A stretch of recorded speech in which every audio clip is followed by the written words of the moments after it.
ፊታችሁን ሳታሳዩ አንድም ቪዲዮ በራሳችሁ ካሜራ ሳትቀርጹ ወይም ውድ ማይክሮፎን ሳትገዙ በወር በሺዎች የሚቆጠሩ ዶላሮችን ከዩቲዩብ ማግኘት ይቻላል ብላችሁ ታምናላችሁ? ይህ ተራ ወሬ ወይም በአንድ ጀንበር ሀብታም የሚያደርግ ቁማር አይደለም። ብዙዎች የማይነግሯችሁ የሀብት ማፍሪያ ትልቁ የቢዝነስ ሚስጥር ነው። አንድ ቪዲዮ ብቻ ሰርተው በአንድ ቀን ሞኔታይዝ የሆኑ ቻናሎች የተጠቀሙበትን ሙሉ ስልት ዛሬ በዚህ ቪዲዮ በነፃና በዝርዝር አሳያችኋለሁ። እስከመጨረሻው አብራችሁን ቆዩ። ወደ ዋናው ቪዲዮአችን ከመግባታችን በፊት ይህን የአውቶሜሽን ጉዞ ፍጹም ቀላል የሚያደርግላችሁን አንድ አስደናቂ የኤአይ መሳሪያ ላስተዋውቃችሁ። የዛሬው ቪዲዮአችን ስፖንሰር ሂትፓው ቪክፒ ይባላል።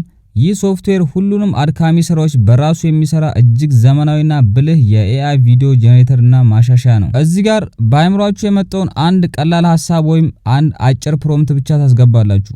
ከዚያም በሰከንዶች ውስጥ ይህ ኤአይ ፕሮፌሽናል የሆነ ምስል፣ ማራኪ ትርጉም ያላቸው ጽሁፎች እንዲሁም እውነተኛ የሚመስሉ ቮይስ ኦቨሮችን ያካተተ ሙሉ የቫይራል ቪዲዮ ያዘጋጅላችኋል። በተጨማሪም ጥራታቸው በጣም ዝቅተኛ የሆኑ የድሮ ቪዲዮ ክሊፖች ጭምር ወደ አስደናቂ 4K ወይም ደግሞ 8K ጥራት የመቀየር አስገራሚ አቅም አለው። በአጭሩ ምንም አይነት የቪዲዮ ኤዲቲንግ እውቀት ሳይኖራችሁ የቫይራል ቪዲዮ ባለቤት እንድትሆኑ ያደርጋችኋል። እንደምታዩት የሂትፓው ቪክፒ ዩዘር ኢንተርፌስ ይመስላል። ሶፍትዌሩን በቀላሉ ዳውንሎድ አድርጋችሁ ኮምፒውተራችሁ ላይ መጠቀም ትችላላችሁ። ይህንም ሶፍትዌር የምታገኙበት ሊንክ ዲስክሪፕሽን ላይ አስቀምጬላችኋለሁ። የዚህንም ፉል ቱቶሪያል ከፈለጋችሁ በቅርቡ ቪዲዮ ሰራላችኋለሁ ማለት ነው። እጅግ በጣም አስገራሚ የሆነ የኤአይ ቪዲዮ ጄኔሬተር ነው። እንዲሁም የተለያዩ አማራጮች አሉት ማለት ነው። ሎጎዎችን መስራት ትችላላችሁ ለዩቲዩብ ቻናላችሁ። ለምሳሌ ዛሬ የምናወራው ስለ ዩቲዩብ አውቶሜሽን ስለሆነ የተለያዩ የዩቲዩብ ሎጎዎችን፣ ኢንትሮዎችን በቀላሉ እዚህ ላይ መስራት ትችላላችሁ። ሁላችሁም ዳውንሎድ አድርጋችሁ ተጠቀሙበት። እሺ አሁን ወደ ዋናው ቪዲዮቻችን ተመልሰናል። በቅድሚያ ዩቲዩብ አውቶሜሽንና ከዚህ በፊት የነበረው የዩቲዩብ አጠቃቀም እንዴት ይለያል የሚለው ነግራችኋለሁ።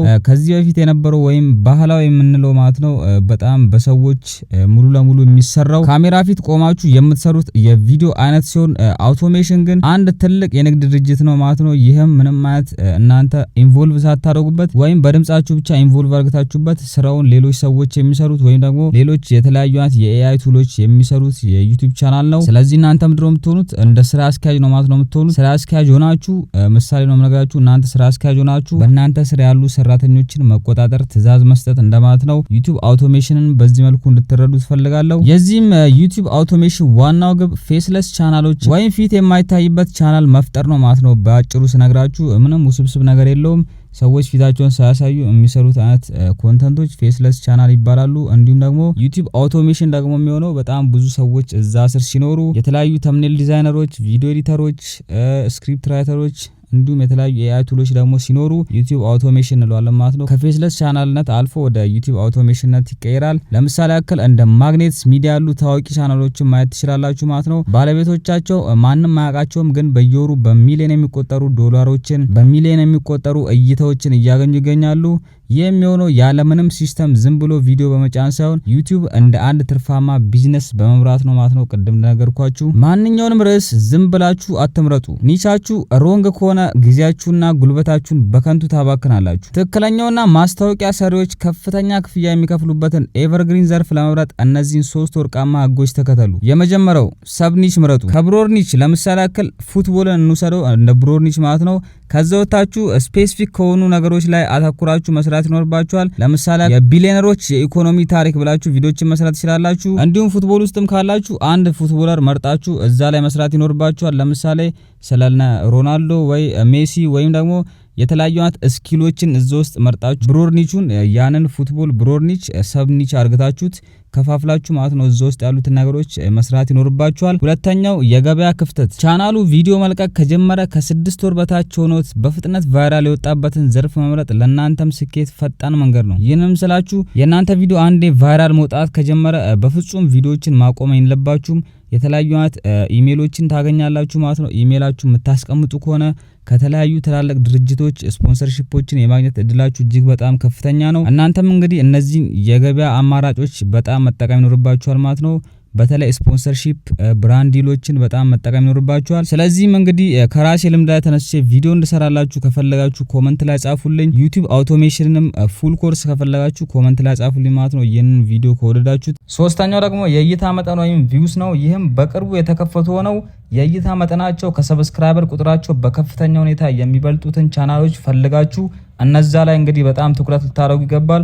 እንደዚህ አይነት ቪዲዮዎችን መስራት እንዲሁም የነሱን ኒች ኮፒ ማድረግ ይኖርባችኋል። ሌላኛው ደግሞ አካውንታችሁ ስትከፍቱ ዩቲዩብ እውነተኛ ሰው መሆናችሁን ቼክ ማድረግ ይፈልጋል። ኢትዮጵያ ውስጥ ዩቲዩብ አውቶሜሽን ሲሰሩ በጣም ብዙ ሰዎች መሰናክል የሚገጥማቸው እንግዲህ አድቫንስድ ፊቸር አይበራላቸውም። በጣም ብዙ ጊዜ ይቸገራሉ። እንግዲህ አድቫንስድ ፊቸሮችን ደግሞ ለማብራት አጭር ቲፕ ልንገራችሁ። ከዚህ በፊት በጣም ብዙ ጊዜ ተናግሬያለሁ። የተለያዩ አይነት ቪዲዮዎችን ላይክ ማድረግ፣ ቻናላችሁን አክቲቭ ማድረግ ነው። በቃ ምንም ውስብስብ ነገር የለውም።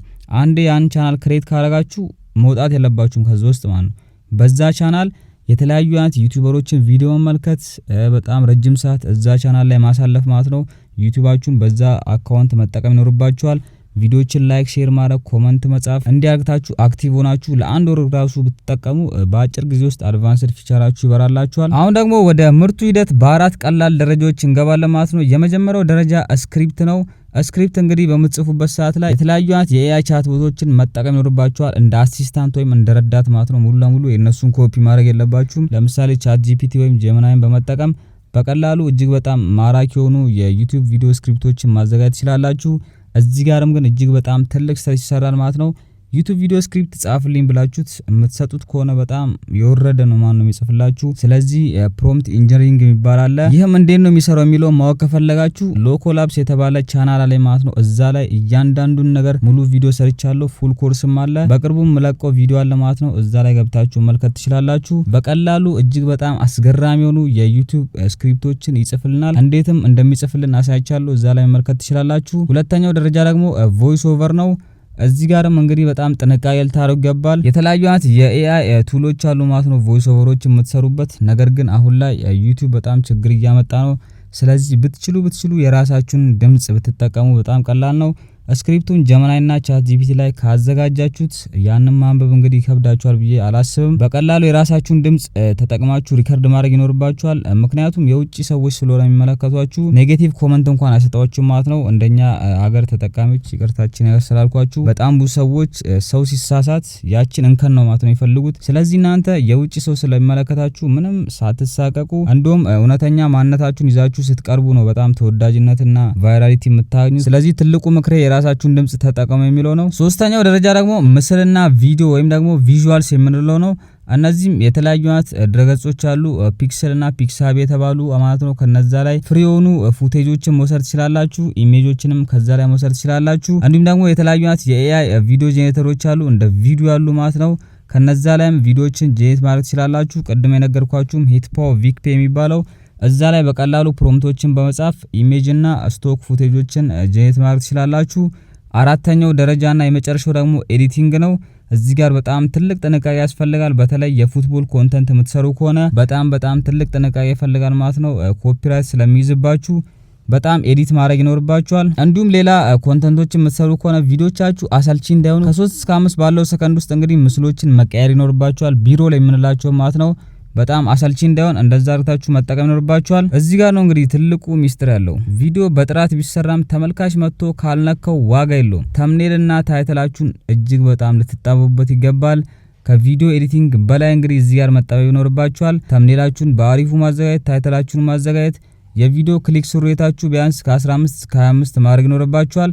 ይህ ካልሆነ እንግዲህ አልጎሪዝሙ የእናንተን ቪዲዮ ቫይራል የማውጣት እድሉ በጣም ዝቅተኛ ነው። ሌላኛው እንግዲህ ተመልካቾቹ የእናንተን ቪዲዮ በሚከፍትበት ሰዓት ላይ በመጀመሪያዎቹ 5 ሰከንዶች ውስጥ እንግዲህ ተምኔሉ ላይ ያየውን ነገር እዛ ቪዲዮ ላይ እንዲመለከት ማድረግ ይኖርባችኋል። ወይም ደግሞ ተስፋና ጉጉት መፍጠር ወይም ኪዩሪዮሲቲ ጋፕ መፍጠር ይኖርባችኋል። ይህንንም ካደረጋችሁ ገበያችሁ ከአድሰንስ ማስታወቂያ ብቻ ሳይሆን በአጋርነት ሽያጭ ወይም በአፊሊየት ማርኬቲንግ እና በስፖንሰርሺፖችም ገበያችሁን በ4 እጥፍ ማሳደግ ትችላላችሁ። ቀደም እንደነገርኳችሁ ማለት ነው። እነዚህን ቴክኒኮች በጣም መጠቀም ይኖርባችኋል። የዩቲዩብ አውቶሜሽን በአንድ ጀንበር ሀብታም የሚያደርግ ጥንቆላ አይደለም፣ ግን ቢያንስ ለ6 ወራት በጥራት በሲስተምና በወጥነት ወይም በኮንሲስተንሲ ከተሰራ ህይወታችሁ ሙሉ በሙሉ የሚቀይር እውነተኛ ቢዝነስ ነው። ለዛሬ ያዘጋጀሁላችሁ ቪዲዮ ይህን ይመስላል። ሙሉ ቪዲዮ ወይም ደግሞ ፉል ኮርስ ከፈለጋችሁ ሐሳባችሁን ኮሜንት ላይ ጻፉልኝ። ከዚህ ቪዲዮ ምን ተማራችሁ? ይህንንም ሐሳባችሁን ኮሜንት ላይ አስቀምጡልኝ። እንደዚህ አይነት ቪዲዮዎች እንድሰራላችሁ ከፈለጋችሁም ኮሜንት እንዳይረሳ።